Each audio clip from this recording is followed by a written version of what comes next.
ఇప్పుడు వచ్చింది దీని ఆకారం చూసారా? దీన్ని కోలు అంటారు. కోలు అంటారు దాన్ని.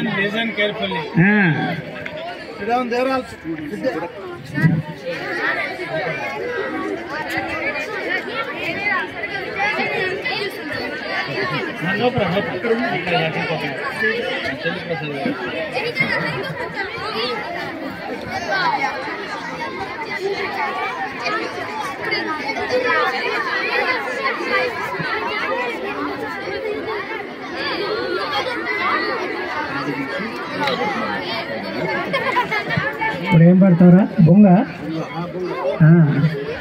ఇప్పుడు దుత్త అంటారు చూసారా? బొంగ అని అంటే నీళ్లు తెచ్చుకుంటాను చూడండి. దాన్ని ఇప్పుడు బొంగ పడుతున్నాడు.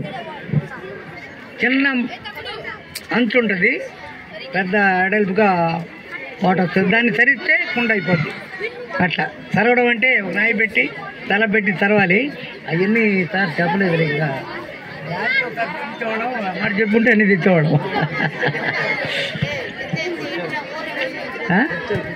ఇచ్చారా?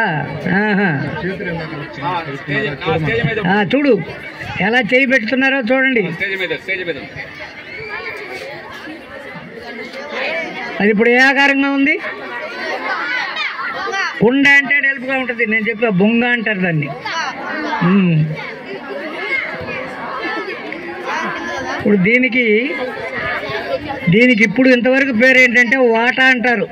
వాట.